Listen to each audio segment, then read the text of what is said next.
안녕하세요. 전수호 목사입니다. 3월부터 본격적으로 시작된 코로나가 10월이 된 지금까지도 계속되면서, 그리고 들려오는 많은 뉴스의 소식을 들으면서 제 안에 여러 가지 질문이 생겼습니다. 도대체 교회란 무엇이지? 도대체 믿음이란 무엇일까? 코로나 시대를 지나고 있는 그리스도인에게 있어서 예배는 어떤 의미이지? 이 많은 질문에 답하기 위해서 성경을 읽었고요. 믿음의 선배들이 남겨준 주옥 같은 책들을 한 구절 한 구절 읽기 시작했습니다. 제 마음에 부딪혀오는 글귀에 줄을 긋기 시작했고, 또한 그것들을 종이에 정리를 해봤습니다. 그러면서 제 안에 드는 간절한 열망은 이것들을 함께 나누었으면 좋겠다 하는 마음이었습니다. 그렇게 이 영상이 시작됐습니다.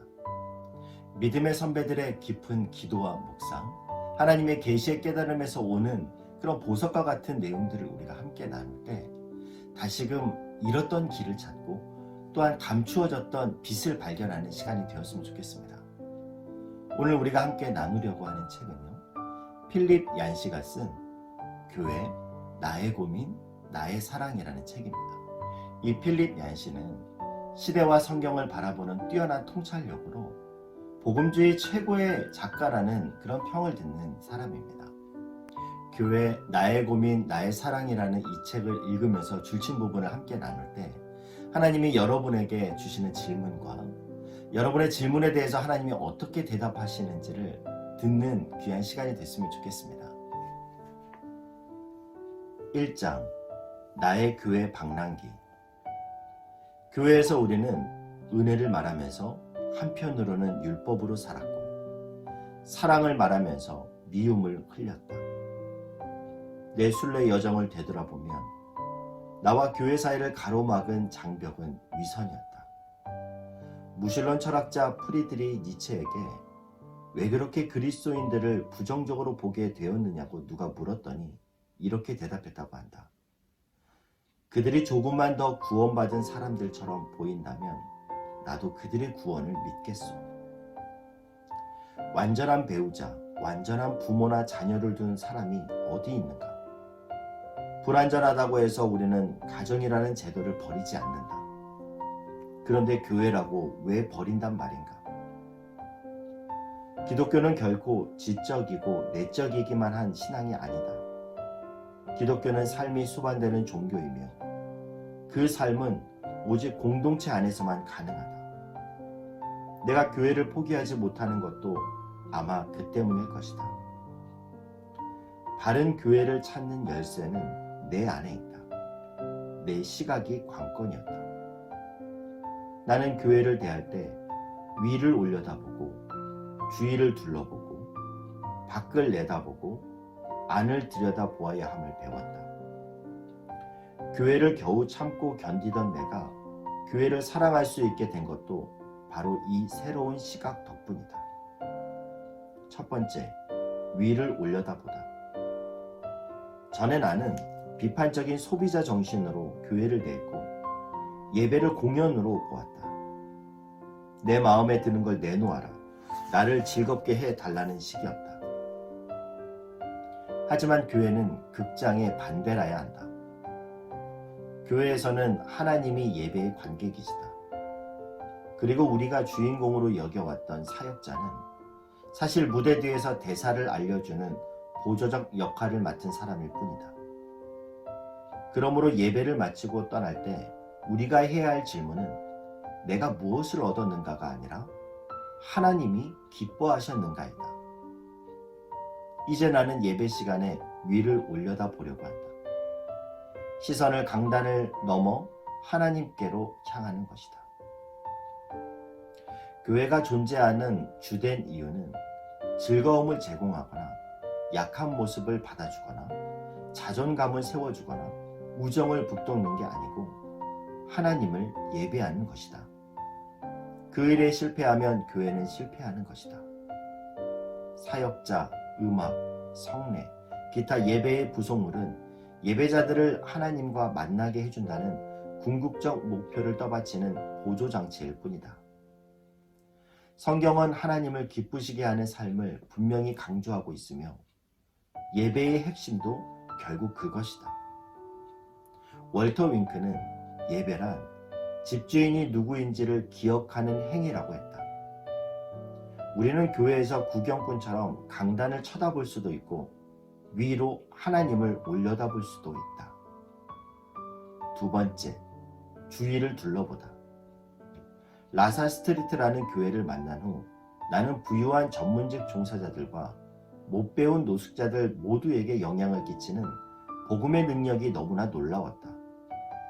그리고 점점 나와 다른 사람들이 많은 이 교회에 나가는 것이 매주 기다려졌다.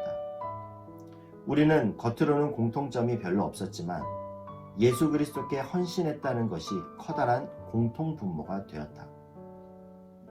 기독교 공동체의 기초는 화목하게 하시는 하나님의 사랑이며 그것은 국적, 인종, 계급, 나이, 성별의 모든 차이를 뛰어넘는다. 공통점이 먼저이고 각자의 차이점이 나중이다. 공통점을 중심으로 공동체가 형성될 때 어떤 일이 벌어지는지를 목격할 수 있었다. 바로 하나님의 가족이 생겨나는 것이다. 그 가족 안에서 연합은 결코 획일성이 아니고 다양성은 결코 분열이 아니다. 세계 역사상 유대인과 이방인, 남자와 여자, 종과 자유인이 대등한 자격으로 모인 최초의 기관이 교회이건만 우리는 그것을 얼마나 쉽게 망각하는가. 세 번째, 밖을 내다보다. 윌리엄 템플 대주교는 교회는 비조합원의 이익을 위해 존재하는 세상 유일의 협동조합 조직이다 라고 말했다. 라사 스트리트 교회가 그처럼 가지각색의 사람들로 이루어졌지만 회중이 서로 잘 지낼 수 있었던 이유 중 하나는 아마도 우리가 단결하여 함께 지역사회로 나아갔기 때문일 것이다. 남을 열심히 섬기다 보면 이기적인 생각이 줄기에 마련이니까. 교회는 지역 노인들을 섬기기 시작했다. 책임자는 노인들이 좋아하는 빙고 게임을 마련하고 상품으로 돈 대신 통조림 음식을 내걸었다. 노인들은 즐거운 시간도 보내고 자존심 상하지 않게 음식도 듬뿍 타갔다. 나는 사회봉사야말로 교회의 성패를 가르는 가장 중요한 요인일 수 있다고 믿게 되었다. 네 번째, 안을 들여다보다. 하나님이 나를 사랑하심은 내게 자격이 있어서가 아니라 그분이 은혜의 하나님이시기 때문임을 나는 진심으로 믿게 되었다. 하나님의 사랑은 아무 조건 없이 거저오는 것이다. 내가 무슨 짓을 해도 하나님의 사랑은 늘거나 줄어들 수 없다. 경쟁과 판단과 서열의 세상, 비은혜의 세상에 우리의 교회들이 은혜를 소통할 수만 있다면, 그러면 사막의 유목민들이 오아시스로 모여들듯이 교회도 누가 시키지 않아도 사람들이 열심히 모이는 곳이 될 것이다. 은혜는 받을 자격이 없는 사람에게 임하는 것이며 내게는 아돌퍼스가 은혜의 산 증인이 되었다. 이 아돌퍼스는 초신자인데요. 사람들을 난감해하는 걸 참 즐겨하던 그런 사람이었습니다. 책에서 몇 가지를 예를 들어주는데, 기도 시간에 이 교회 힌두교 목사들의 집이 이번 주에 다 불타게 해주소서 이렇게 기도하는가 하면요, 주일학교에 가서는 M16 소총이 있다면 이 방에 있는 너희들을 다 죽일 거야 이렇게 소리치기도 했답니다. 계속 읽겠습니다. 평생 그 누구도 에너지와 관심을 쏟지 않았던, 가족도 없고 직장도 없고 안정도 없었던 그에게 교회는 유일하게 안정을 주는 곳이었다. 거부당할 짓만 골라서 한 그를 교회는 받아주었다. 그 교회는 아돌포스를 포기하지 않았다. 2번, 3번, 4번 끝까지 기회를 주었다. 하나님의 은혜를 이미 체험한 그리스도인들이 아돌포스에게 그 은혜를 옮겨주었고, 그 집요하고 억누를 수 없는 은혜는 하나님이 모든 것을 참아가며 나 같은 사람들을 한사코 사랑하신다라는 것을 나에게 똑똑히 각인시켜 주었다. 2장, 하나님의 스케치. 라사 스트리트 교회에 오래 있으면서 내가 배운 것은 그간 내가 다녔던 질서정연한 신도시 교회들 못지않게 그렇게 거의 통제가 안 되는 혼란 속에도 하나님이 분명히 임재하신다는 사실이다. 유진 피터슨의 말대로 교회는 신비로움과 어수선함이 대등하게 공존한다. 한 친구가 내게 익명의 알코올 중독자 모임에 가보자고 했다. 함께 가보면 초대교회가 어땠을지 약간 감이 잡힐 걸세. 유명 정치인과 몇몇 이름난 백만장자가 학교를 중퇴한 낙오자들, 팔뚝에 마약 주사바늘 자국이 난 아이들과 스스럼 없이 한데 어울리고 있었다. 소개는 이런 식이었다. 안녕하세요. 저는 탐입니다.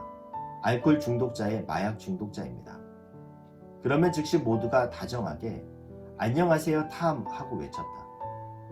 나눔의 시간은 동정어린 경청, 따뜻한 반응, 수많은 포옹 등 그야말로 소그룹의 전형을 보여주었다. 지역교회는 그들이 자리에서 일어나 안녕하세요 저는 탐입니다. 알코올 중독자의 마약 중독자입니다 라고 밝히고 싶지 않은 곳이다. 내가 어릴 때 다녔던 교회에 지금도 애틋하게 생각나는 사람이 둘 있다. 페이튼 여사는 2마리 밍크를 목에 두르고 있었다. 예배 시간 내내 나는 그 밍크 목도리를 만지며 놀곤 했다. 그리고 폰스 씨보다 친절한 사람을 나는 어디서도 보지 못했다. 덩치가 컸던 그는 예배 시간 내내 나를 무릎에 편히 앉혀놓고도 생전 다리가 저는 법이 없었다. 나중에 나이가 들고 세상 물정에 눈뜨면서 나는 페이튼 여사와 폰스 씨에 관해 더 알게 되었다. 페이튼 여사는 부자였고 그래서 목에 동물도 두를 수 있었다. 반면에 폰스 씨는 쓰레기차 운전사였고 수입은 겨우 대가족을 먹여 살릴 정도였다. 그런 사실을 알고 나자 부끄럽게도 내가 어른이었다면 아마 폰스 씨와 친구가 되지 않았을 거라는 생각이 들었다. 그와 대화하면 어색했을 것이고 화제가 떨어졌을 것이다. 아마 우리는 공통 관심사가 별로 없었을 것이다. 교회는 털옷을 걸친 페이튼 여사도 호털이 많은 폰스 씨도 똑같이 환영받는 곳이어야 한다. 교회는 우리가 고통을 가져갈 수도 있는 곳이다. 교회를 세우신 분이 우리에게 생명을 주시려고 자기 몸을 찢으셨기 때문이다. 신약 성경이 한사코 보여주는 교회는 기관보다 가족에 가깝다. 기관에서 신분의 근거는 업무 성과다. 인간은 신분이라는 보상에 혹한다라는 것을 기업 세계는 터득했다. 신분은 강력한 동인이 될 수 있다. 그러나 가정에서는 신분의 원리가 다르다. 가족의 신분을 어떻게 얻는가? 자녀는 태어났다는 사실만으로 가족의 권리를 얻는다. 실력이 모자란 아이라고 집에서 내쫓지 않는다. 사실 생산성이 낮은 병약한 자식이 건강한 자식보다 실제로 관심을 더 받을 수도 있다. 존 웨슬리의 어머니는 어떤 자녀를 제일 사랑하느냐고요? 나는 병든 자녀가 나을 때까지는 병든 자녀를 제일 사랑하고 집떠난 자녀가 돌아올 때까지는 집떠난 자녀를 제일 사랑한답니다. 저는 이 존 웨슬리의 어머니의 이 말을 듣고 얼마나 감동을 받았는지 모릅니다. 병든 나, 집 나간 나를 무시치 아니하시고 괘씸히 생각하지 아니하시고 오히려 내가 아파서 그렇다고 그렇게 말씀해 주시는 하나님을 느낄 수가 있었습니다. 다시 한번 읽어드리겠습니다. 어떤 자녀를 제일 사랑하느냐고요? 나는 병든 자녀가 나을 때까지는 병든 자녀를 제일 사랑하고 집떠난 자녀가 돌아올 때까지는 집떠난 자녀를 제일 사랑한답니다. 3장 벽을 넘어서 키에르케고르는 거위들의 교회 이야기를 비유로 들려주었다.